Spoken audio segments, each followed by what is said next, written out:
Hello there, YouTube fans, friends, new recruits, and veterans to the channel. Welcome to Scourge of War Gettysburg Remastered. With me, your humble and gracious player host, Bank60s. Thank you for joining me here in the flesh, in my home, as we take on the next couple of scenarios. We're going to dive into some single-player Gettysburg battles tonight.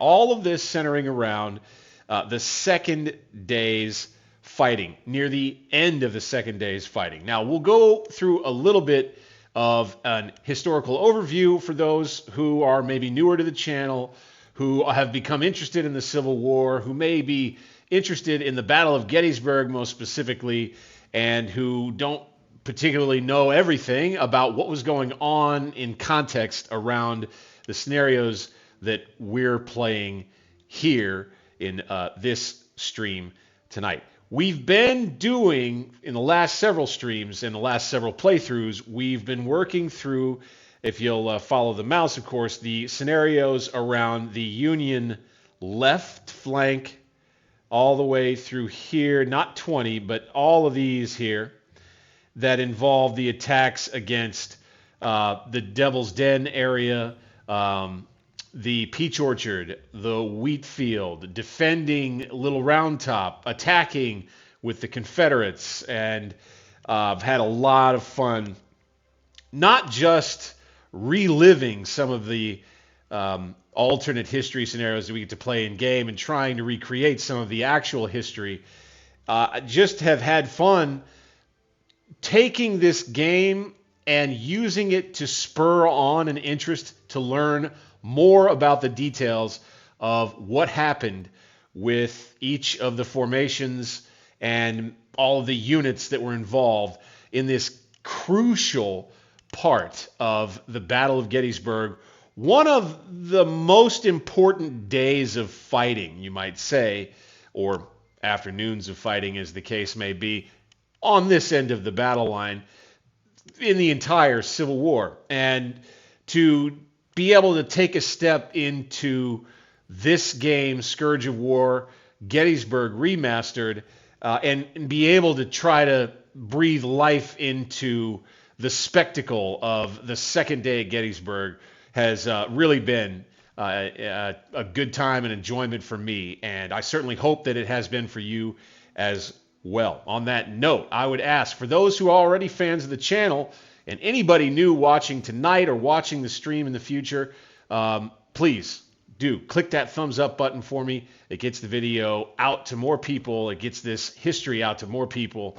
Also, if you are new, for sure, hit that subscribe button. That'll help out the channel a whole lot as well. And I do hope that you stick around for the entirety of this video. Going forward, it's good.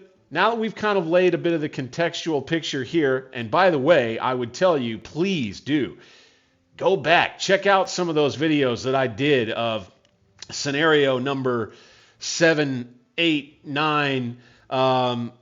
Scenario 13 was a lot of fun that we just did. We did a replay of scenario 11, which was McLaw's big attack, the Confederates' big push through the Peach Orchard and toward the wheat field, and I think you'll really enjoy what I was able to at least try and recreate with those playthroughs.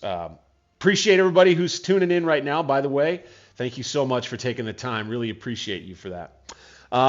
But as we move ahead, we look at a rather more underappreciated part of the second day of Gettysburg, and that is a key part of Robert E. Lee, the Confederate general's plan for the day was, and I'll follow the mouse onto the map here, the pressure that he wanted to place on this end of the Union line, hopefully in coordination with the pressure that he was placing on the left over here, with the intention for those attacks to produce enough pressure on both flanks to essentially force the Union troops, all the guns and all the rest, off of Cemetery Hill.